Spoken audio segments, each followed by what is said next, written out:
Hello everyone, प्यारे बच्चों। आज हम लोग एक नया चैप्टर स्टार्ट करने वाले हैं। एनएलएम 1 एनएलएम 2 समाप्त हो चुका है और आज हम लोग नया चैप्टर स्टार्ट करेंगे और उसका नाम है वर्क एनर्जी एंड पावर। ये एक ऐसा चैप्टर है जिसे आप पहले भी पढ़ चुके हैं क्लास 9th में। वहाँ पर भी आपको वर्क एनर्जी एंड पावर पढ़ाया जाता है, बट वहाँ पर आपने सिर्फ बेसिक चीज़ें पढ़ी है। ठीक है, उसके आगे की चीज़ें अभी हम लोग पढ़ेंगे क्लास 11th में। ठीक है, तो अगर आपके पास बुक हो, क्लास 9th की सीबीएसई की बुक हो, तो आप उसको एक बार रिवाइज कर लेंगे तो आपको इंटरेस्ट ज़्यादा आएगा। ठीक है, तो उम्मीद करता हूँ कि आप में से जो भी सीबीएसई के बच्चे होंगे, आपके पास अगर 9th की बुक रखी होगी तो आप उसको थोड़ा सा रिवाइज करके आएंगे। ठीक है, ओके, फिर देखो आपको बहुत मज़ा आएगा ये चैप्टर पढ़ने में। तो चलो स्टार्ट करते हैं, वर्क एनर्जी एंड पावर।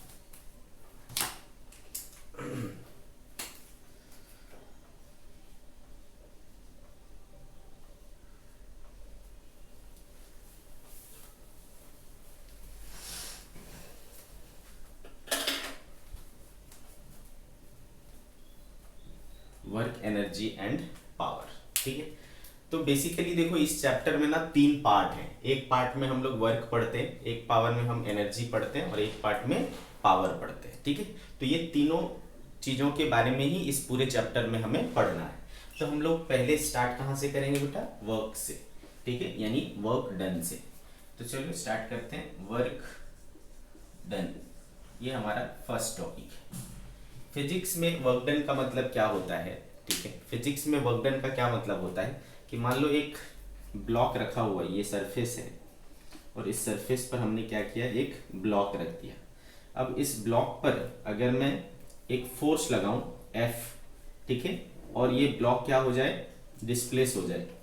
ठीक है, आगे बढ़ जाए, यहाँ तक आ जाए, तो इसमें क्या हो गया बेटा? डिस्प्लेसमेंट हो गया। सपोज D का इसमें डिस्प्लेसमेंट हुआ।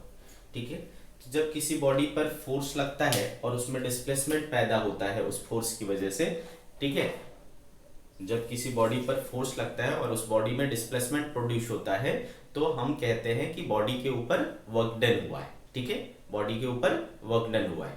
ठीक है, तो हम क्या कह सकते हैं कि work is done on the body if we apply a force on the body and और displacement is produced in the body. ठीक है, फोर्स लगना चाहिए और डिस्प्लेसमेंट होना चाहिए, तब जाकर के हम कहेंगे कि बॉडी में वर्क डन हुआ है। क्लियर है? क्या दो जरूरी शर्तें हैं बेटा? फोर्स लगना चाहिए और बॉडी में डिस्प्लेसमेंट होना चाहिए। इनमें से कोई भी एक चीज जीरो होगा तो वर्क डन नहीं होगा। सिंपल सी बात है। तो वर्क डन समझ गए कि वर्क डन कब कहा जाएगा कि हाँ वर्क डन हो रहा है? फोर्स लगे, डिस्प्लेसमेंट हो, तो हम कहेंगे कि बॉडी में वर्क डन हुआ है। आगे बात समझ में? अच्छा, अब देखो बेटा, हमने इस तरीके से फोर्स लगाया, ये इस तरीके से स्लाइड कर रहा है। मान लो ये एंगल कितना है बेटे? थीटा है। तो ये F के कंपोनेंट टूटेंगे, है ना बच्चे? तो इधर आएगा क्या? F cos थीटा और इधर क्या जाएगा? F sin theta. ठीक है, F sin थीटा। तो बॉडी का डिस्प्लेसमेंट अगर मैं पूछूं तो किस तरफ हो रहा है, तो आप बोलोगे सर बॉडी का डिस्प्लेसमेंट इस तरफ हो रहा है। और मैं बोलूं कि इस डिस्प्लेसमेंट की तरफ फोर्स कौन सा लगेगा, तो आप बोलोगे सर ये F cos थीटा। ठीक है, तो ये चीज आपको ध्यान में रखना है कि वर्कडन जो प्रोड्यूस करता है, वर्कडन जो होता है बॉडी में, उसके लिए जो रिस्पॉन्सिबल फोर्स है वो अलोंग द डिस्प्लेसमेंट वाला फोर्स है। मतलब हमको टोटल फोर्स नहीं लेना है, हमको फोर्स का सिर्फ वो कंपोनेंट लेना है जो डिस्प्लेसमेंट के अलोंग लग रहा है। ठीक है, दूसरे कंपोनेंट से अपने को मतलब नहीं। जो परपेंडिकुलर टू द डिस्प्लेसमेंट है that we have to ignore. ठीक है, वो कंपोनेंट जो अलोंग दी डिस्प्लेसमेंट लग रहा है उस कंपोनेंट को लेना है। आगे मेरी बात समझ में? तो अब अगर मैं बोलूं कि भाई आप बताओ कि वर्क डिस्प्लेसमेंट के अलोंग कौन सा फोर्स का कंपोनेंट है, तो अभी के कंडीशन में आप बोलोगे सर F cos थीटा है। ठीक है, और बोलोगे डिस्प्लेसमेंट कितना है, तो बोलोगे D है। तो बोलोगे कि वर्क डन टोटल कितना हो गया, तो FD cos थीटा। कितना हुआ बेटा work done total? FD cos theta. अब देखो थीटा क्या है? थीटा क्या है बेटा? थीटा एंगल है बिटवीन फोर्स एंड डिस्प्लेसमेंट। ठीक है। तो वर्क डन जो होता है उसका देखो ये रिलेशन आया, फॉर्मूला आया कि work done is F D cos theta, where F is what, F is force, D is what displacement, and theta क्या है बेटा, angle between force and displacement, ठीक है, angle between force and displacement, F D cos theta. अब अगर इस चीज को ध्यान से देखो बेटा, तो फोर्स एक वेक्टर क्वांटिटी, डिस्प्लेसमेंट एक वेक्टर क्वांटिटी, और थीटा उनके बीच का क्या है, एंगल है। तो ये सेम उस चीज पर डिपेंड कर रहा है क्या, जो हमने वेक्टर में पढ़ा था, वेक्टर ए वेक्टर बी उनके बीच का एंगल थीटा, तो इनका डॉट प्रोडक्ट क्या हो जाता था बेटा, A dot B equals to A B cos theta. तो वही तो है ना, ए बी कॉस थीटा के टर्म में एफ डी कॉस थीटा। तो इसको हम क्या लिख सकते हैं बेटे, एफ डॉट डी, ठीक है, एफ डॉट डी। तो वर्क डन जो आपको मिलेगा बच्चे, वर्क डन जो मिलेगा वो देखो क्या हो रहा है, डॉट प्रोडक्ट हो रहा है, किसका, फोर्स और डिस्प्लेसमेंट का, है ना। फोर्स और डिस्प्लेसमेंट का डॉट प्रोडक्ट आपको क्या दे देता है बच्चे, वर्क डन दे देता है। क्लियर है, फोर्स एंड डिस्प्लेसमेंट का डॉट प्रोडक्ट। और हम क्या जानते हैं कि डॉट प्रोडक्ट को और किस नाम से जाना जाता है, डॉट प्रोडक्ट को और हम लोग स्केलर प्रोडक्ट के नाम से भी जानते हैं, ठीक है कि नहीं। तो डॉट प्रोडक्ट या scalar product of force and displacement gives work done. Okay, आ गई मेरी कहानी समझ में आप सभी को। तो चलो, now we are in a position to define work done. What is work done, the product of, है ना, ये देखो फोर्स डिस्प्लेसमेंट और फोर्स का पैरेलल कंपोनेंट, है ना, फोर्स का अलोंग द डिस्प्लेसमेंट कंपोनेंट, इन दोनों का ही प्रोडक्ट क्या होता है, वर्क डन होता है, ठीक है। तो चलो कैसे करें इसको define, the product of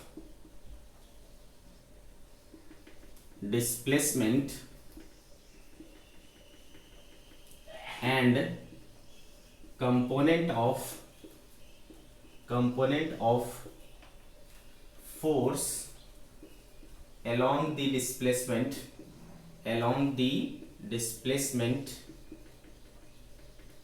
is defined as work done। आगे मेरी बात समझ में आपको, the product of displacement and component of force along the displacement is defined as work done। ये हो गई। तो डायग्रामेटिकली अगर अपन इसको दिखाएं तो इधर F है, इधर थीटा है। अगर मान लो ये यहाँ से डिस्प्लेस होकर के यहाँ पे आ गया, ये डिस्प्लेसमेंट कितना हुआ, d का हुआ, therefore work done equals to हो जाएगा बेटा F, और इसका आ जाएगा कंपोनेंट इधर F cos थीटा, इधर हो जाएगा F sin थीटा। तो हमको क्या लेना है, F cos theta into D, F D cos theta. तो वर्क डन हो गया मेरा F D cos theta. Clear है, एफ डी cos थीटा। इसको हम क्या देख पा रहे हैं कि ये जो है वो डॉट प्रोडक्ट के कंडीशंस को फुलफिल कर रहा है। तो इसको मैं एफ डॉट डी भी लिख सकता हूँ, है ना बच्चे, एफ डॉट डी भी लिख सकता हूँ।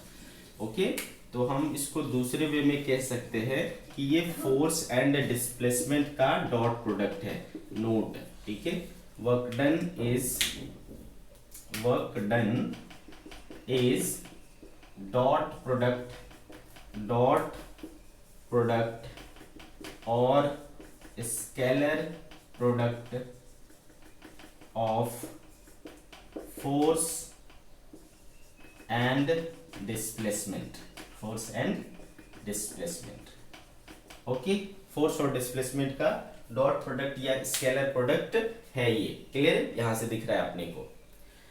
अब इसके बारे में कुछ इंपॉर्टेंट बातें हम देखें तो बच्चों आप बताओ कि जो डॉट प्रोडक्ट होता है उसको हम लोग स्केलर प्रोडक्ट क्यों कहते हैं, क्योंकि ये जो रिजल्ट देता है हमें वो कैसी क्वांटिटी होती है, स्केलर क्वांटिटी होती है।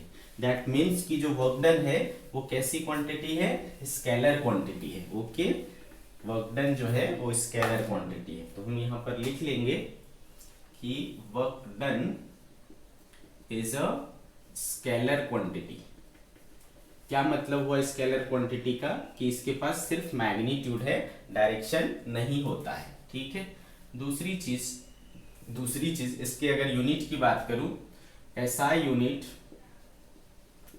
Unit of work done is, तो देखो बेटा वर्क डन इक्वल टू क्या है आपके पास, F D cos theta. Force का क्या होता है बेटा, न्यूटन। डिस्प्लेसमेंट का क्या होगा, मीटर, है ना। और ट्रिगोनोमेट्रिकल रेशियो का कोई यूनिट नहीं होता, तो देखो क्या आया, न्यूटन मीटर। तो है न्यूटन मीटर, और इसी न्यूटन मीटर को कहा जाता है जूल। तो न्यूटन मीटर और जूल। ठीक है। SI unit of work done is newton metre और जूल। ये तो समझ आ गया आपको। अब बेटे अगर हम बात करें इसके डायमेंशनल फॉर्मूला का, इट्स डायमेंशनल फॉर्मूला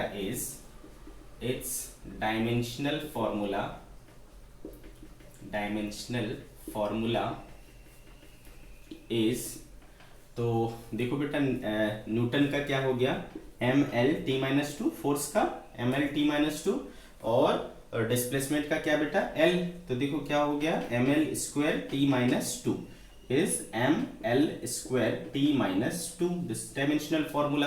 क्लियर? तो ये रही इंफॉर्मेशन अबाउट वर्क डन। ठीक है।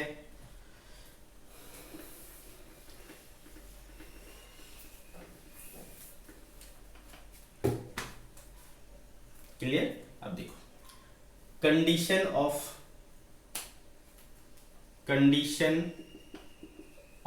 Work done, condition of work done. पहला फोर्स लगना चाहिए, मीन्स, है ना, फोर्स लगना चाहिए, फोर्स जीरो नहीं होना चाहिए, है कि? आ रही बात समझ में? कंडीशन ऑफ वर्क डन,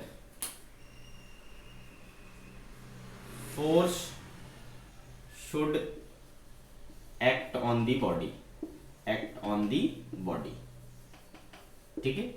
क्योंकि वर्क डन आपके पास क्या आया है बेटे, वर्क डन आया है एफ डी कॉस थीटा। अब इसमें मैं फोर्स को जीरो कर दूंगा तो whole term will become zero, है ना। तो वर्क डन क्या हो जाएगा बेटा, जीरो। तो force should act on the body. दूसरा, अब इसमें अगर मैं फोर्स लगाऊं लेकिन डिस्प्लेसमेंट हो ही ना, ठीक है, डिस्प्लेसमेंट नहीं हो, तो फिर क्या फायदा, तो भी क्या हो जाएगा, ये टोटल वर्क डन जीरो हो जाएगा। तो देखो जैसे कि मैं क्या करूं, इस दीवार को, है ना, इस वॉल को मैं ऐसा करके प्रेस कर रहा हूं, है ना। तो मैं तो फोर्स लगा रहा हूं बेटा, है कि नहीं, मैं फोर्स लगा रहा हूं। लेकिन क्या इससे ये दीवार हिली, 1 इंच भी हिली, 1 बूंद भी हिली नहीं हिली, है ना बच्चे। तो मेरा जो फोर्स लगाना हुआ वो बेकार गया। मैं थक जाऊंगा, दिन भर इसको धक्का देते रहूंगा, लेकिन शाम तक भी ये 1 इंच भी नहीं हिलेगा, ठीक है। तो मैंने अपनी एनर्जी वेस्ट की, कोई वर्क डन नहीं हुआ। वर्क डन तब होगा जब फोर्स लगाने पर डिस्प्लेसमेंट हो जाए। तो डिस्प्लेसमेंट तो यहाँ हुआ नहीं बच्चे, तो वर्क डन क्या हो जाएगा, जीरो। समझ गए बात को? तो डिस्प्लेसमेंट होना चाहिए। अच्छा, डिस्प्लेसमेंट किसका होना चाहिए, तो ये ध्यान रखना कि डिस्प्लेसमेंट हम जिस पॉइंट पर फोर्स अप्लाई कर रहे हैं, जैसे कि मान लो ये एक ब्लॉक है, इस पॉइंट पे मैंने फोर्स अप्लाई किया, ठीक है, तो इस पॉइंट में डिस्प्लेसमेंट होना चाहिए, ठीक है, इस पॉइंट में डिस्प्लेसमेंट होना चाहिए, यानी पॉइंट ऑफ एप्लीकेशन, है ना, जहां पर point of application of force means जिस पॉइंट पर फोर्स हमने अप्लाई किया उस पॉइंट को मूव करना चाहिए, डिस्प्लेस होना चाहिए, ठीक है, तब जाकर के वर्क डन होगा। तो force should act on the body. And दूसरी चीज है क्या, कि point of application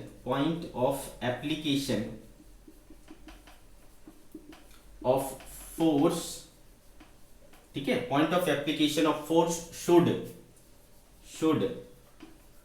displace,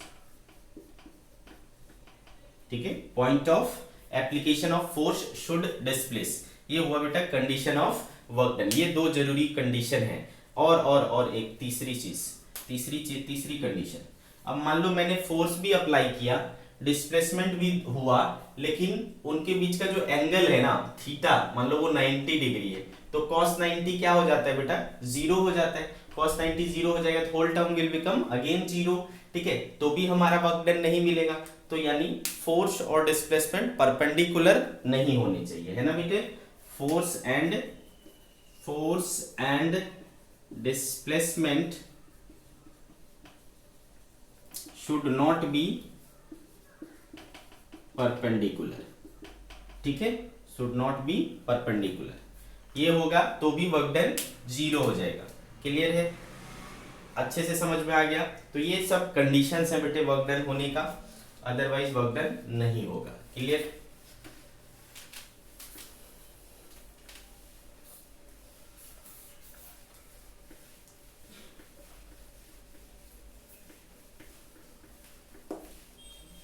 Now we will talk about type of work done. Okay, type of work done। देखते हैं कि क्या क्या टाइप्स होते हैं। Types of work done.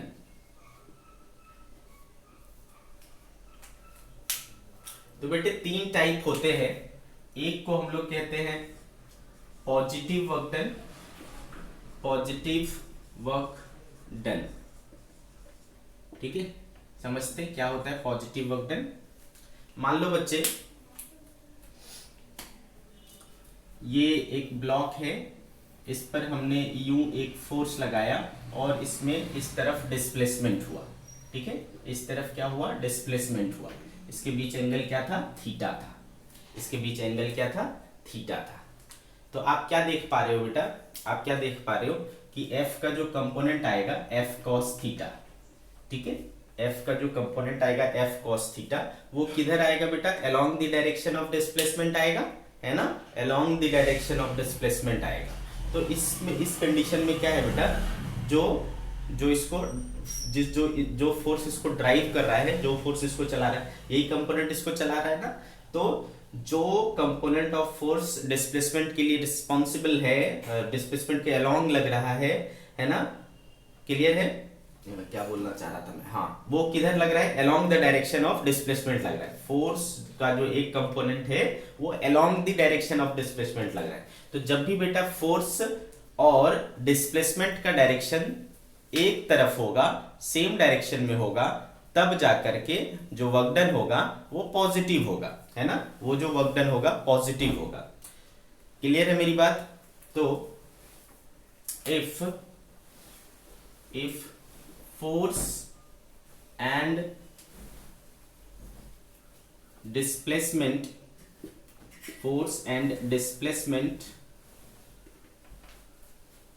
are in same direction,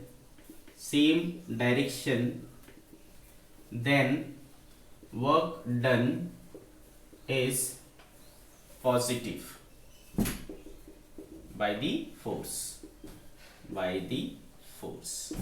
ठीक है बेटे, आगे बात समझ में। तो वर्क डन पॉजिटिव होने के लिए फोर्स और डिस्प्लेसमेंट को सेम डायरेक्शन में लगना चाहिए, ठीक है। अब देखो बेटा, इसको हम दूसरे तरीके से भी समझ सकते हैं, क्योंकि वर्क डन क्या होता है आपका, एफ डी कॉस थीटा होता है, ठीक है। आगे बात समझ में। तो देखो बेटा, अगर मैं थीटा 0 से लेकर के 90 डिग्री तक ले लूं, थीटा को 0 से 90 डिग्री तक ले लूं, तो ये क्या होगा बेटा, याद करो, क्वाड्रेंट सिस्टम याद है आपको, 4 क्वाड्रेंट होते हैं, है ना। 4 क्वाड्रेंट में से ये कौन से क्वाड्रेंट में आएगा, फर्स्ट क्वाड्रेंट, है ना। 0 to 90 डिग्री जो होता है वो फर्स्ट क्वाड्रेंट होता है। तो आपका जो ये है, क्या बोलते हैं, फोर्स लग रहा है उस समय, वो किस में लग रहा है, फर्स्ट क्वाड्रेंट में लग रहा है। ओके, अब बताओ, मतलब एंगल जो है वो आपका किस में आ रहा है, फर्स्ट क्वाड्रेंट में आ रहा है। तो फर्स्ट क्वाड्रेंट में बेटा कॉस की वैल्यू क्या होती है, पॉजिटिव होती है ना। कॉस की वैल्यू क्या होती है, पॉजिटिव होती है। तो जब तक थीटा 0 to 90 डिग्री में लाई करेगा, ठीक है, जब तक थीटा 0 to 90 डिग्री में लाई करेगा, तब तक आपका जो वर्क डन आएगा वो क्या आएगा, पॉजिटिव आएगा, ठीक है। तो हम ये भी कह सकते हैं कि थीटा क्या होना चाहिए, 0 to 90 डिग्री होना चाहिए। ठीक है, थीटा क्या होना चाहिए, 0 to 90 डिग्री होना चाहिए। अच्छा, एक और चीज हम जानते हैं कि अगर एंगल 0 से 90 डिग्री के बीच में हो, यानी लेस देन 90 डिग्री हो, तो हम उसको क्या कहते हैं बेटा, एक्यूट एंगल बोलते हैं। ठीक है, तो दैट मीन्स कि जो एंगल है फोर्स और डिस्प्लेसमेंट के बीच में वो एक्यूट होना चाहिए, लेस देन 90 डिग्री होना चाहिए, तब हमें क्या मिलेगा, वर्क डन पॉजिटिव मिलेगा। ठीक है, तो यहां पर हम और एक चीज लिख सकते हैं, और करके, if angle between force and displacement is less than 90 degree, then work done by the force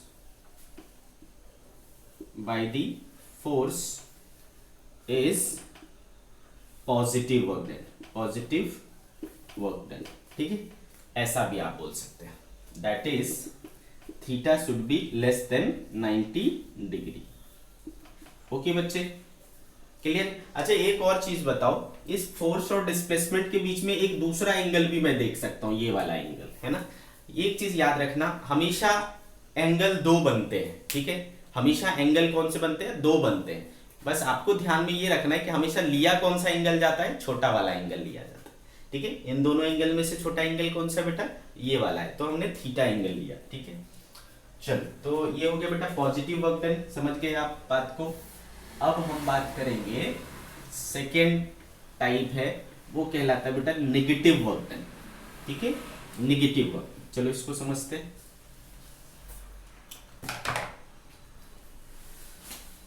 second is negative work done. Okay, negative work done. अब बच्चे मान लो कि इस ब्लॉक पर इस तरफ फोर्स लग रहा है, इस तरफ फोर्स लग रहा है, और डिस्प्लेसमेंट इस तरफ हो रहा है। ठीक है, डिस्प्लेसमेंट किस तरफ हो रहा है, इस तरफ हो रहा है। ऐसा अगर सिचुएशन हो, अब आपके दिमाग में आएगा कि सर ऐसा कैसे संभव है कि मैं फोर्स इधर लगा रहा हूं और डिस्प्लेसमेंट इधर हो रहा है ना, ऐसा कैसे संभव है। तो बेटा कोई जरूरी नहीं है कि जो फोर्स हम देख रहे हैं कभी भी एक बॉडी पर एक ही फोर्स लगे, ऐसा जरूरी नहीं है। होता है क्या ऐसा, आपने अभी तक जो एनएलएम पढ़ा उसमें देखा ना, कितने सारे फोर्सेस लग सकते हैं एक बॉडी पर, है ना, बहुत सारे फोर्सेस लग सकते हैं। आ रही मेरी बात समझ में। ठीक है, तो एक ही फोर्स नहीं होता, कई सारे फोर्सेस हो सकते हैं। ठीक है, कई सारे फोर्सेस हो सकते हैं। तो लेकिन जो वर्क डन निकाला जाता है वो इस बात पर डिपेंड करता है कि आप किस फोर्स के द्वारा वर्क डन देख रहे हो। ठीक है, तो हम देख रहे हैं कि इस फोर्स के द्वारा वर्क डन निकालना है मुझे, तो हम जब वर्क डन निकालते हैं तो वो हम एक पर्टिकुलर फोर्स की वजह से निकालते हैं। आपसे बोलेगा कि बताओ ग्रेविटी के कारण कितना वर्क डन हुआ, फ्रिक्शन फोर्स के कारण कितना वर्क डन हुआ, तो जब हमसे बोला जाएगा ऐसा, तो हम ग्रेविटी के वक्त बोलेगा तो हम ग्रेविटेशनल फोर्स को देखेंगे, फ्रिक्शन को बोलेगा तो हम फ्रिक्शन फोर्स को देखेंगे। आगे मेरी बात समझ में। तो हमारा इंटरेस्ट ऑफ फोर्स जो है, फोर्स ऑफ इंटरेस्ट जो है वो कोई और हो सकता है, और चलाने वाला फोर्स कोई और भी हो सकता है, कोई दिक्कत नहीं है। ठीक है, तो बॉडी डिस्प्लेस हो रहा है इस तरफ, हमारा फोर्स इस तरफ लग रहा है, तो हमारे फोर्स के द्वारा वर्क डन कैसा हो। अब बोलो कि ऐसा प्रैक्टिकल लाइफ में ऐसा सिचुएशन बताओ तो सर आप, तो प्रैक्टिकल लाइफ में बेटा कभी आप साइकिल चलाते, बचपन में ऐसा करते हैं, हमारा दोस्त एक साइकिल चला रहा है और हम उसको पीछे से खींच रहे हैं, पीछे की ओर खींच रहे, ऐसा होता है। तो अगर वो साइकिल आगे बढ़ रही है और आप उसको पीछे खींचने की कोशिश कर रहे हो, तो डिस्प्लेसमेंट आगे हो रहा है, फोर्स आप पीछे लगा रहे हो, है ना, तो हुआ ना ऐसा सिचुएशन। आगे बात समझ। तो जब डिस्प्लेसमेंट इधर हो रहा है, फोर्स में इधर लगा रहा हूं, ठीक है, तो देखो क्या होगा, ये एंगल मान लो इधर थीटा लग गया, तो एफ कॉस थीटा किधर आ जाएगा दिस टाइम। तो देखो बेटा इस बार जो एफ कॉस थीटा आ रहा है वो डिस्प्लेसमेंट के अपोजिट में आ रहा है कि नहीं बेटे, है ना, वो डिस्प्लेसमेंट के अपोजिट में आ रहा है। तो जब ऐसा सिचुएशन होता है कि फोर्स और डिस्प्लेसमेंट अपोजिट डायरेक्शन में लगते हैं, तो वर्क डन जो है वो नेगेटिव हो जाता है। ठीक है, आगे मेरी बात समझ में। चलो इसको डिफाइन करेंगे। If force and displacement are in opposite direction, are in opposite direction, then work done is called negative work done, negative work done. समझ गए बच्चे? ओके। अच्छा, इसको अब हम दूसरे तरीके से भी समझ सकते हैं। सॉरी, हाँ, अब आप क्या देख रहे हो बेटा, फोर्स और डिस्प्लेसमेंट के बीच अगर एंगल देखो, ठीक है, फोर्स और डिस्प्लेसमेंट के बीच अगर एंगल देखो, ओके, तो एट दैट टाइम, है ना, फोर्स और डिस्प्लेसमेंट के बीच में अगर वर्क डन देखो, एंगल देखो, तो क्या हो रहा है बेटा, ये एंगल तो 90 से बड़ा हो रहा है कि नहीं बताओ? ये एंगल 90 से बड़ा हो रहा है, ऑब्वियस सी बात है ना? तो आप इसको दूसरे तरीके से इस तरीके से कह सकते हो, क्योंकि वर्क डन आपने क्या देखा, वर्क डन देखा एफ डी कॉस थीटा, देखा ना, एफ डी कॉस थीटा। अब अगर मैं थीटा ग्रेटर देन 90 डिग्री ले लूंगा, थीटा ग्रेटर देन 90 डिग्री, तो बताओ कौन से क्वाड्रेंट में चला गया बेटा, है ना, 0 से 90, 90 टू 180, 180 टू 270, 270 टू 360, है ना? तो ये फर्स्ट होता है, ये सेकंड होता है, ये थर्ड होता है और ये फोर्थ होता है। तो 90 टू 180 वाला किस में जाएगा बेटा, सेकंड क्वाड्रेंट में। So we are now in second quadrant, और सेकंड क्वाड्रेंट में cos थीटा क्या होता है बेटा? आपको पता है सिर्फ साइन और कॉसिक पॉजिटिव होता है, बाकी सब नेगेटिव होते हैं, तो कॉस क्या होगा, नेगेटिव। तो ये वाला टर्म हमें क्या मिल जाएगा बेटा, नेगेटिव। तो ये होल टर्म क्या हो जाएगा, नेगेटिव हो जाएगा, वर्क डन नेगेटिव हो जाएगा, ठीक है। तो इसलिए हम इसको दूसरे टर्म्स में इस तरीके से बोल सकते हैं, और करके कि if angle between force and displacement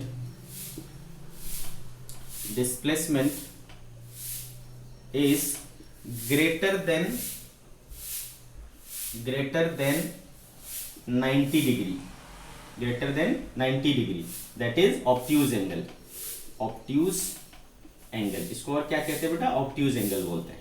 if angle between force and displacement is greater than 90 degree, that is obtuse angle, then work done is called negative work done, work done is called negative work done, understood, ठीक है। तो ये भी कहानी समझ में आ गया, negative work done क्या होगा, ठीक है। तो आप अगर आपका फ्रेंड साइकिल आगे की ओर चला रहा है, आप उसको पीछे की ओर खींच रहे हो, तो आपका फोर्स जो है वो क्या कर रहा है, नेगेटिव वर्क डन कर रहा है ना। उस साइकिल के ऊपर आपका फोर्स क्या कर रहा है, नेगेटिव वर्क डन कर रहा है ना।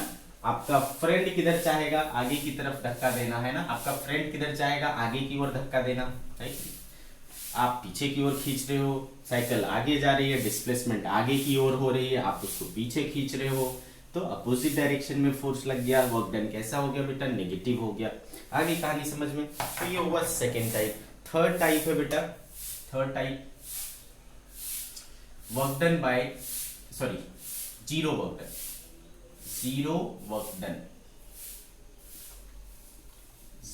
Done, okay.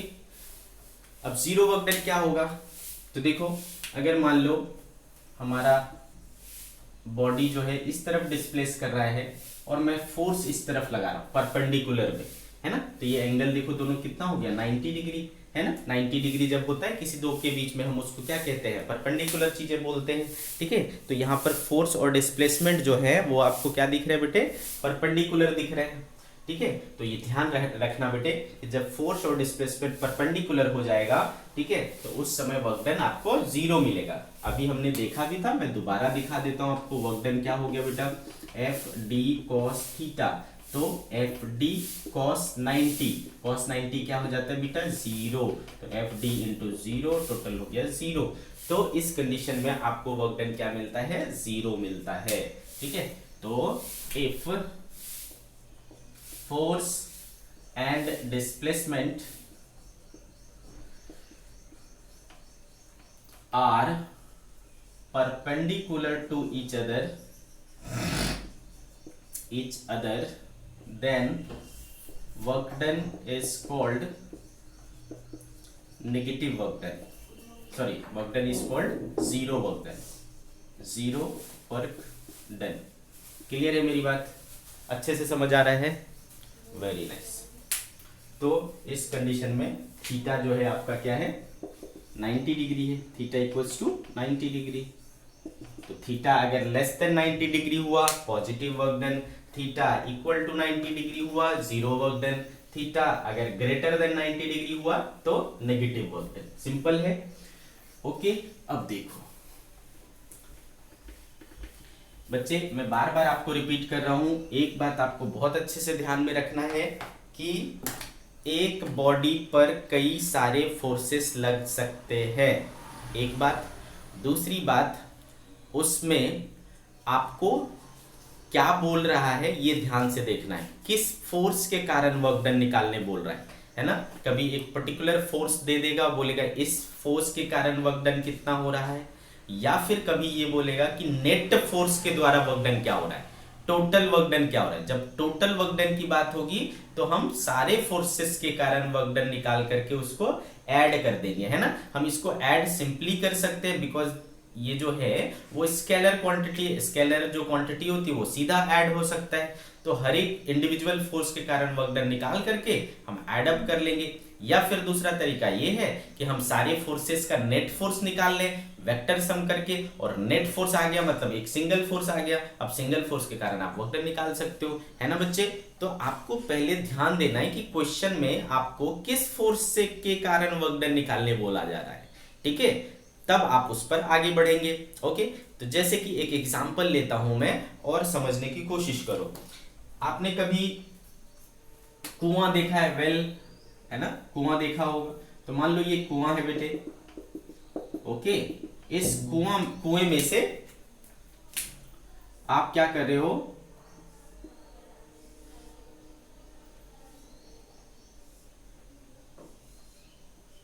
ठीक है, ऐसा एक बकेट लगा दिया और उस बकेट से आप क्या कर रहे हो, पानी निकाल रहे हो, ठीक है बेटे, पानी निकाल रहे हो। तो इसमें क्या होगा बेटा, इस तरफ ऐसा टेंशन लगेगा, नीचे क्या लगेगा, इसका वेट लगेगा, mg लगेगा कि नहीं, नीचे क्या लगेगा, वेट लगेगा। आप क्या कर रहे हो, उसको ऊपर की ओर खींच रहे हो, ये ऊपर जा रहा है, ठीक है, ये ऊपर जा रहा है। तो यहां पर क्लियरली दिख रहा है बेटा कि दो चीजें हैं, एक तो टेंशन है ना, एक फोर्स क्या है, टेंशन फोर्स है, टेंशन, और दूसरा क्या है बेटा, वेट। mg क्या है बेटा, वेट। वेट किसकी वजह से होता है, ग्रेविटी, है ना, ग्रेविटी की वजह से। आगे बात समझ में, यानी ग्रेविटेशनल फोर्स, तो वेट या ग्रेविटी। अब अगर मुझसे ये पूछा जाएगा कि बताओ टेंशन के कारण कितना वर्क डन हो रहा है, कैसा वर्क डन हो रहा है, पॉजिटिव कि negative, tell me, think and tell me. Tension के कारण वर्क डन कैसा हो रहा है, पॉजिटिव, नेगेटिव, जीरो। तो सिंपल सी बात है बेटा, देखो इस पर टेंशन किधर लग रहा है, ऊपर की तरफ, है ना, और ये बॉक्स में क्या बोल रहा हूं, वो भी ऊपर जा रहा है। तो टेंशन भी इस ओर, डिस्प्लेसमेंट भी इस ओर, यानी फोर्स और डिस्प्लेसमेंट सेम डायरेक्शन में हो रहा है, तो वर्क डन क्या होगा बेटा, पॉजिटिव। अब अगर मैं बोलूं कि ग्रेविटी के कारण, है ना, कितना, या वेट के कारण वर्क डन कैसा हो रहा है, तो देखो वेट किधर लग रहा है बेटा, नीचे, बट ये जो बॉक्स है वो किधर जा रहा है, ऊपर जा रहा है ना। तो देखो डिस्प्लेसमेंट और फोर्स ये दोनों क्या है, अपोजिट है। तो यहां पर वर्क डन क्या हो जाएगा बेटा, नेगेटिव हो जाएगा, ठीक है, यहां पर वर्क डन क्या हो गया, नेगेटिव। तो सेम बॉक्स पर एक फोर्स क्या कर रहा है, पॉजिटिव वर्क डन कर रहा है, दूसरा क्या कर रहा है, नेगेटिव वर्क डन कर रहा है। तो ये हमारे ऊपर डिपेंड करता है कि हम किस फोर्स को देख रहे हैं, किस फोर्स के कारण वर्क डन देख रहे हैं, है ना बच्चे, तब जाकर के आप इसको डिसाइड कर पाओगे, ठीक है, क्लियर है। तो फोर्स कौन सा है, सबसे पहले इसको देखना है और उसके साथ कंपेयर करना है कि डिस्प्लेसमेंट अपोजिट में हो रहा है, सेम डायरेक्शन में हो रहा है, क्या हो रहा है, ठीक है, क्लियर। तो ये हो गई कहानी। अब देखो एक और एग्जांपल मैं लूं कि एक कूली है, कूली समझते हो ना, ठीक है। तो कूली क्या कर रहा है, एक बॉक्स को अपने सर पर रख करके ले जा रहा है, ठीक है, बॉक्स को सर पे रख करके ले जा रहा है। तो इसका जो वेट है बेटा, वेट है ना, वो किधर आएगा, अगर इसका मास m है तो इसका वेट इसके सर पर, इसके ऊपर आएगा mg, और ये उसके ऊपर क्या लगाएगा, नॉर्मल, और ये बंदा क्या हो रहा है, आगे बढ़ रहा है। तो ये बॉक्स भी क्या हो रहा है, आगे बढ़ रहा है। जितना आदमी बढ़ेगा उतना इसका डिस्प्लेसमेंट हो जाएगा। आगे बात समझ में बेटा। तो कूली ने कितना फोर्स लगाया बेटा इसके ऊपर, कूली ने कितना फोर्स लगाया, तो ये नॉर्मल ही कूली ने लगाया, है ना बेटा। इस नॉर्मल नॉर्मल फोर्स जो लगाया वो किसने लगाया, कूली ने लगाया। ठीक है, तो बेटे अब अगर बोला जाए कि इस बंदे ने, इस कूली ने इस बॉक्स पे कितना वर्क डन किया, तो आप देख पा रहे हो बेटा कि कूली ने जो इसके ऊपर फोर्स लगाया वो ऊपर की ओर लगाया, डिस्प्लेसमेंट इसमें इस तरफ हुआ, ये दोनों आपस में 90 डिग्री का एंगल बना रहे हैं। तो बताओ जब एक दूसरे के परपेंडिकुलर हो जाता है फोर्स एंड डिस्प्लेसमेंट तो वर्क डन कितना होता है, तो जीरो वर्क डन होता है। So work done here is zero, है ना, work done here is zero. Force भी लग रहा है, डिस्प्लेसमेंट भी हो रहा है, बट दोनों का एंगल 90 डिग्री है, both are acting in perpendicular direction, therefore work done here is zero.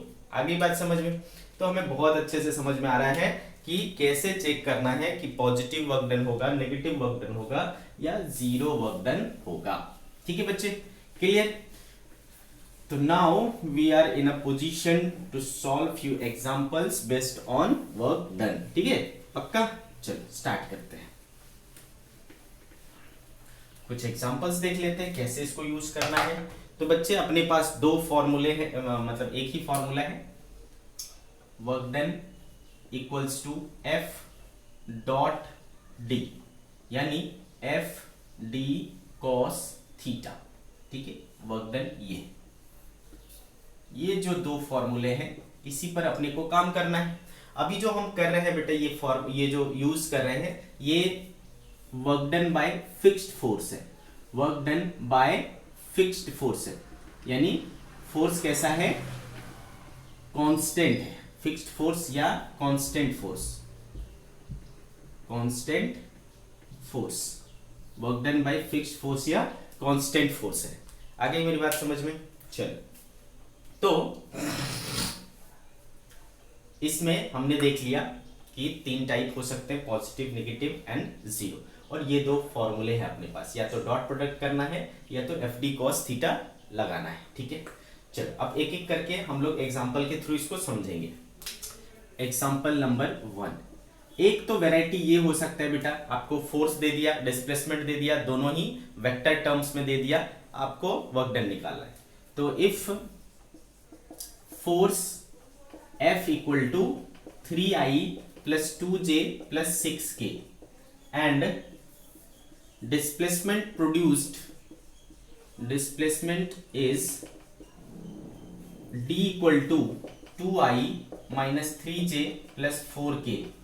ठीक है, then find work done by the force, work done by force। ठीक है बेटे, तो अब आपको दिमाग में क्लिक कर रहा होगा कि ये सारी चीजें सर ने पहले भी बताया था जब हमने ये पढ़ा था, क्या चीज, डॉट प्रोडक्ट। ठीक है, तो same thing we are doing here. ठीक है, तो बेटे आपको पता है कि वर्क डन का फॉर्मूला क्या है, वर्क डन का फॉर्मूला है एफ डॉट डी। ठीक है, तो एफ कितना है, 3I plus 2J plus 6K, displacement कितना है, 2I minus 3J plus 4K।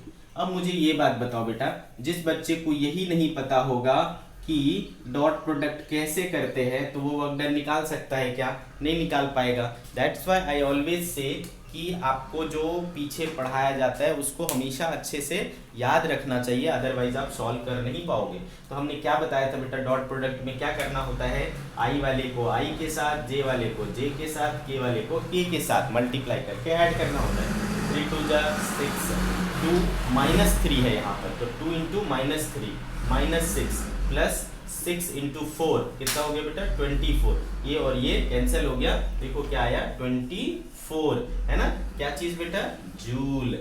So the work done here is 24 joule, work done here is 24 joule. ठीक है, तो बहुत ही आसानी से हमने इसको कर लिया।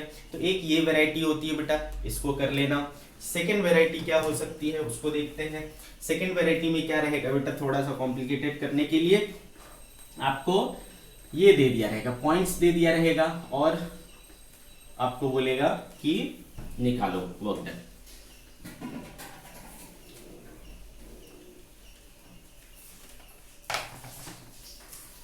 Second example, second variety, if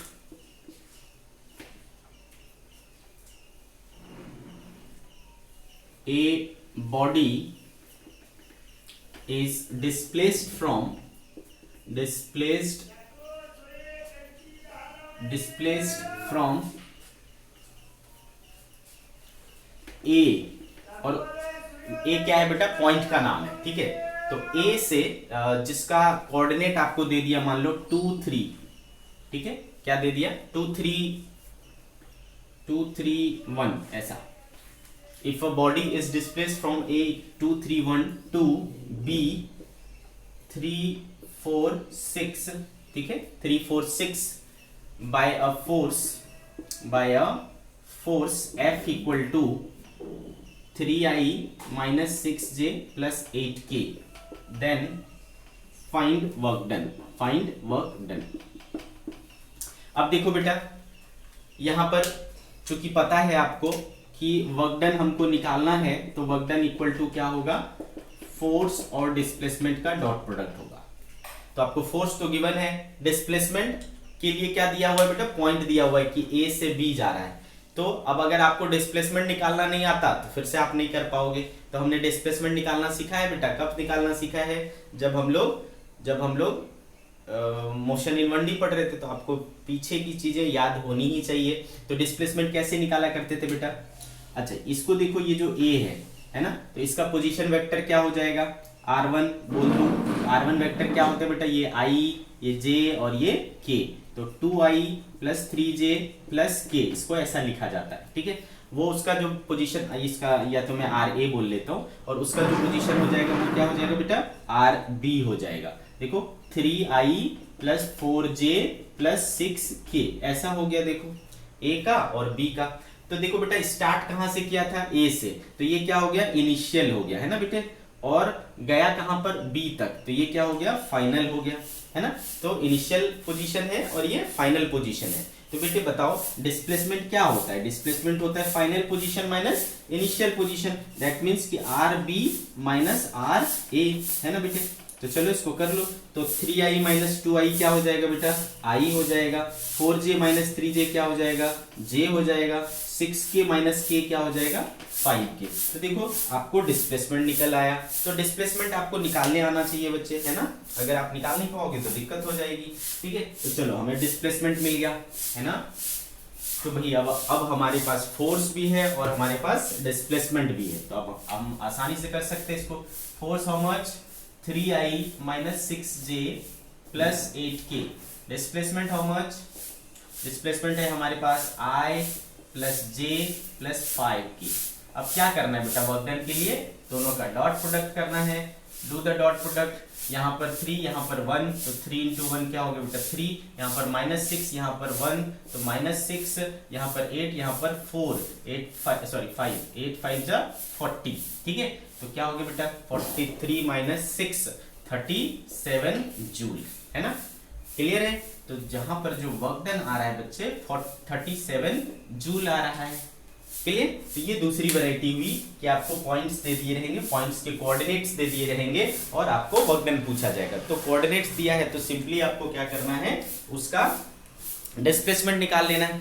जहां से बोला फ्रॉम वाला इनिशियल हो जाएगा और जहां तक गया 2 वाला क्या हो जाएगा, फाइनल हो जाएगा। फाइनल माइनस इनिशियल करो। इसको शॉर्टकट में करना चाहो तो भी आप कर सकते हो बेटा। शॉर्टकट में कैसे करोगे, देखो अगर मुझे सीधा सीधा यहाँ से डिस्प्लेसमेंट निकालना है, मैं यहाँ से निकाल सकता हूँ। ये देखो ये इनिशियल है, ये फाइनल है। तो 3 माइनस 2 तो ये हो जाएगा 3 माइनस 2 i, तो i हो गया।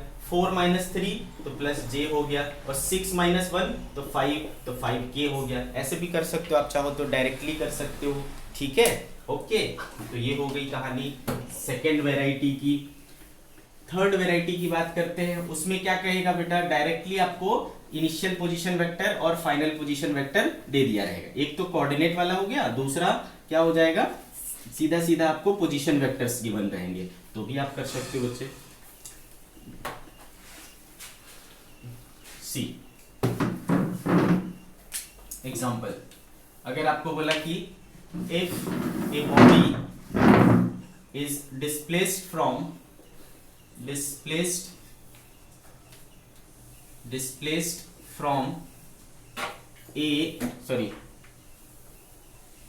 r a वेक्टर दे दिया रहेगा आपको i minus j plus 3k to r b vector 3i plus 2j minus 6k, ठीक है, ऐसा by a force F equal to -2i plus 5j plus 3k, ठीक है। Then find work done, clear, ऐसा। अब देखो इसमें तो बेटा ये क्या हो गया, यहां से चले यहां को गए तो ये क्या हो गया बेटा इनिशियल, और ये क्या हो गया फाइनल। तो वर्क डिस्प्लेसमेंट आप कैसे निकालते हो, तो फाइनल माइनस इनिशियल, तो d इक्वल टू हो जाएगा बेटा 3i माइनस आई, क्या हो गया बेटा 2i, है ना, 2j माइनस माइनस j क्या हो जाएगा बेटा ऐड हो जाएगा, तो प्लस 3j, और माइनस 6k माइनस 3k क्या हो जाएगा माइनस 9k, ऐसा हो गया आपका डिस्प्लेसमेंट। फोर्स कितना है आपके पास बेटा -2i plus 5j plus 3k, तो F डॉट डी। अच्छा याद करो हमने क्या पढ़ा था बेटा कि जो स्केलर प्रोडक्ट होता है यानी डॉट प्रोडक्ट होता है वो कम्यूटेटिव लॉ को फॉलो करता है, मतलब A डॉट बी करो या B डॉट ए करो क्या होता है बेटा कोई फर्क नहीं पड़ता, सेम रिजल्ट मिलता है। तो मैं D डॉट एफ करूँ F डॉट डी करूँ कोई प्रॉब्लम है नहीं, ठीक है, ये मुझे वर्क डन ही दे। तो अब आप देख पा रहे हो बेटा -2 इंटू 2 क्या हो गया -4, 5 इंटू 3 क्या हो गया 15, और -9 इंटू 3 क्या हो गया -27, ठीक है। तो -27 और -4 -31 क्या बचा बेटा -16, तो यहाँ जो वर्क डन आ रहा है वो क्या आ रहा है -16 जूल। तो इसका मतलब यहाँ पर जो वर्क डन हो रहा है वो नेगेटिव वर्क डन हो रहा है भाई, है ना, सिंपल सी बात है, यहाँ पर जो वर्क डन हो रहा है वो नेगेटिव वर्क डन हो जा रहा है। ओके, तो एक ये तरीका हो गया बेटा, आगे कहानी समझ में, एक ये तरीका हो गया। तो देखो एफ डी कॉस थीटा पर जो भी ये हो रहा था वो हमने दिखा दिया आपको, ठीक है, एफ डी कॉस थीटा पर जो भी चीजें हो रही थी वो हमने दिखाया आपको। अब देखो बच्चे दूसरा वैरायटी क्या है, अब आपको इस तरीके से भी क्वेश्चंस हो सकते हैं कि आपको बोल दिया कि इधर डिस्प्लेसमेंट हो रहा है कितना 10 मीटर और इधर फोर्स लगाया जा रहा है 20 न्यूटन और इसके बीच में एंगल है सपोज 60 डिग्री, ठीक है, ऐसा। तो बोलेगा कि बताओ वर्क डन कितना, तो इसमें अपन क्या यूज करें बेटा simply F D cos theta, क्यों, क्योंकि मुझे एफ पता है 20, डी पता है 10 और थीटा पता है 60, तो क्या हो गया बेटा 200 और cos 60 क्या होता है 1/2, तो ये आ गया हमारे पास 100 जूल। तो बहुत ही सिंपल, ठीक है। तो इस तरीके से हमने वर्क डन निकालने के लिए जो भी चीजें बोला जाएगा वो सब हम निकाल सकते हैं। क्लियर है बच्चे, अच्छे से समझा, वेरी गुड। अच्छा यहां पर मैं एक नोट लिखा देता हूं,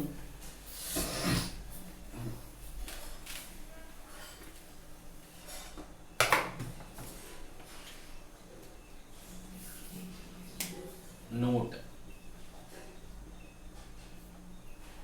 एक चीज ध्यान रखना बेटा कि जो वर्क डन होता है वो फ्रेम ऑफ रेफरेंस पे डिपेंड करता है, ठीक है, किस पे डिपेंड करता है, फ्रेम ऑफ रेफरेंस पर डिपेंड करता है।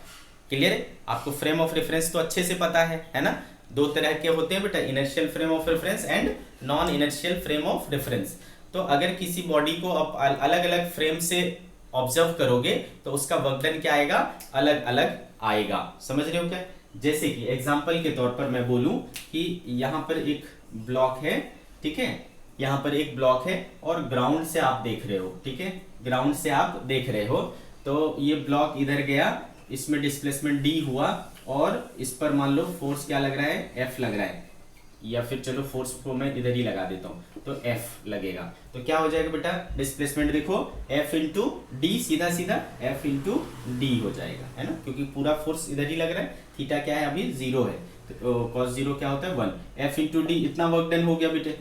लेकिन यही अगर आप खुद इस पे चढ़ जाओ, है ना, इसी पे जाके बैठ जाओ, आगे बात समझ में, इसी पे जाके बैठ जाओ, तो आपको बॉडी किस में दिख रहा है बेटा, आप बॉडी के ऊपर हो तो बॉडी आपको किस में दिखेगा, रेस्ट में दिखेगा, है ना, तो आपके लिए बॉडी का डिस्प्लेसमेंट क्या होगा 0, आपके लिए बॉडी का डिस्प्लेसमेंट जीरो होगा। जब डिस्प्लेसमेंट ही जीरो होगा तो वर्क डन क्या होगा, जीरो। तो आप अगर देख रहे हो यहाँ पे बैठ के तो आपको क्या दिखेगा, वर्क डन जीरो। यहाँ से देखोगे तो आपको क्या दिख रहा है, वर्क डन हो रहा है। तो work done depends on the frame of reference, है ना, क्योंकि इस फ्रेम पर चले जाओगे तो ये क्या हो जाएगा बेटा, ये अगर नॉन इनर्शियल फ्रेम है तो फिर आपको वो जो है क्या होगा,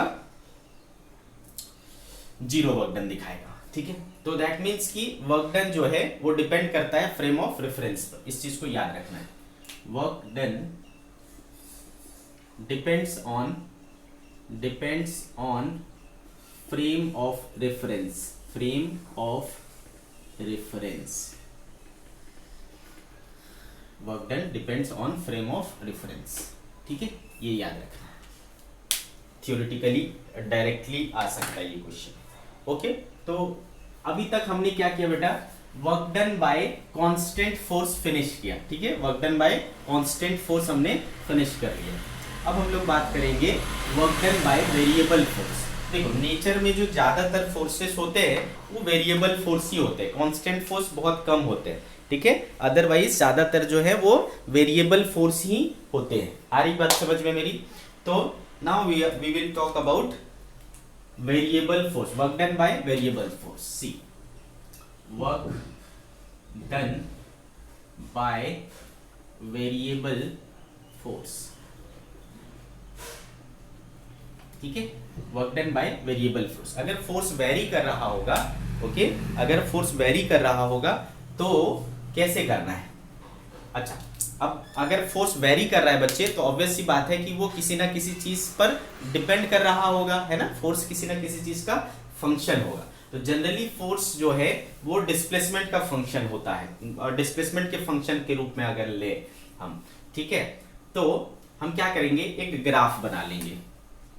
ठीक है, किसके किसके बीच में, फोर्स के बीच में और डिस्प्लेसमेंट के बीच में। ठीक है, फोर्स और डिस्प्लेसमेंट के बीच में अगर हमने ग्राफ बना लिया और उस ग्राफ में हमने क्या देखा कि फोर्स कुछ इस तरीके से वेरी कर रहा है, अंडरस्टूड, इस तरीके से कुछ वेरी कर रहा है, तो हम कैसे करें? ठीक है, तो बेटा इसमें क्या किया जाता है कि आप एक बहुत पतली सी एक स्ट्रिप काट लेते हो, इनफाइनाइटेसिमली स्मॉल। ठीक है, तो इसका जो डिस्प्लेसमेंट दिख रहा है वो मुझे सपोज dx दिख रहा है। आगे बात समझ में? तो इस छोटे से डिस्प्लेसमेंट के लिए फोर्स जो है देखो आपको कैसा दिख रहा है, ऑलमोस्ट कांस्टेंट दिख रहा है। ठीक है, तो मान लो इस समय फोर्स जो है Fx है, ठीक है, और उसके कारण क्या हुआ, ये देखो डिस्प्लेसमेंट हुआ कितना, dx। अच्छे से समझ में आ रहा है बच्चे? तो इस छोटे से यहां से लेके यहां तक पूरा आपको कांस्टेंट नहीं दिख रहा है फोर्स, लेकिन इस छोटे से पोर्शन के लिए फोर्स ऑलमोस्ट क्या रहेगा, कांस्टेंट रहेगा, because this is very very infinitesimally small, है ना, एलिमेंट। ठीक है, तो ऐसे सिचुएशन में जब इसको मैं कांस्टेंट मान रहा हूं तो फिर सिंपली फोर्स इनटू डिस्प्लेसमेंट होगा बेटा। तो वर्क डन जो होगा वो क्या हो जाएगा, फोर्स है Fx और डिस्प्लेसमेंट क्या है, dx। ठीक है, Fx dx। आगे बात समझ में क्लियर है बेटे? तो Fx dx ऐसा हो गया, डॉट कर देता हूं, Fx dx। तो इससे जो वर्क डन मिलेगा बेटा वो क्या होगा, छोटा सा वर्क डन मिलेगा, है ना, छोटा सा वर्क डन, इसलिए मैंने क्या लिखा, dw। तो यहां से मुझे क्या मिल गया बेटा, dw मिल गया, Fx dx। ठीक है, क्लियर है, फोर्स इनटू डिस्प्लेसमेंट। अब अगर मुझे टोटल वर्क डन निकालना है, कहां से लगना चालू हुआ है बेटा फोर्स, यहां से कहां तक लग रहा है, यहां तक। तो मान लो ये x1 है और ये x2 है, अगर मुझे टोटल वर्क डन निकालना है तो व्हाट वी विल डू, तो ऐसे ऐसे बहुत सारे स्ट्रिप्स तोड़ूंगा, है ना, ऐसे से बहुत सारे strip तोड़ूंगा।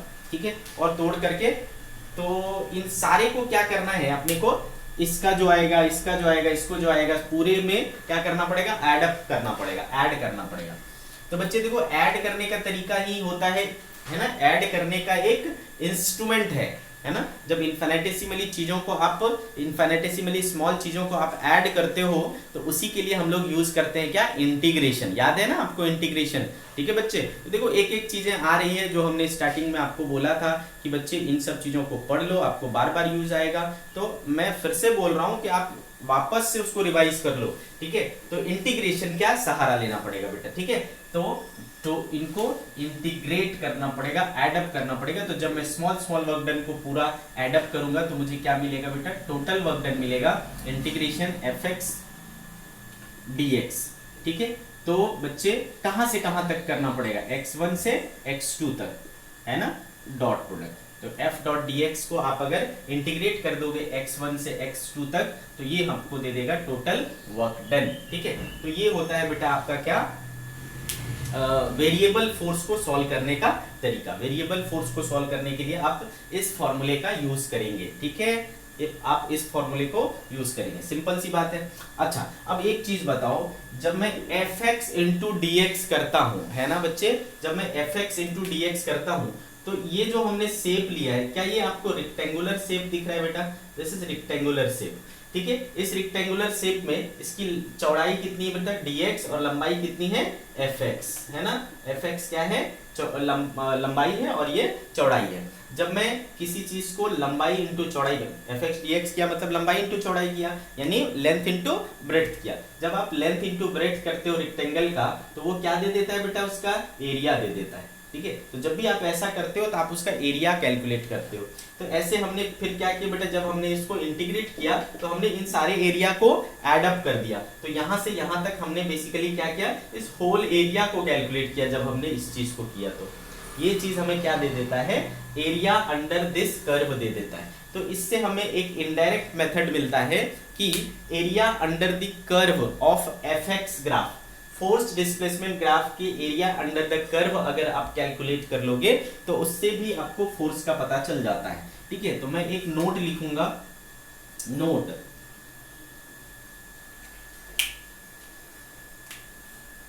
Area under the curve of fx graph gives work done, work done, ठीक है। तो याद रखना, कभी भी आपको fx ग्राफ गिवन हो तो आप उसके नीचे का एरिया कैलकुलेट कर लो, आपको वर्क डन पता चल जाएगा बच्चे, ठीक है। आपको वर्क डन पता चल जाएगा, वही उतना ही वर्क डन होगा आपको। समझ गए क्या बच्चे, ठीक है। तो वेरिएबल फोर्स के कारण वर्क डन कैसे निकालना है ना, ये हमने अभी सीखा, ठीक है बच्चों। चलो, तो ये कहानी समाप्त हुई, और आज की कहानी हम लोग यहीं पर समाप्त करते हैं। कल फिर नई चीजें सीखेंगे बच्चों, ठीक है। Bye bye.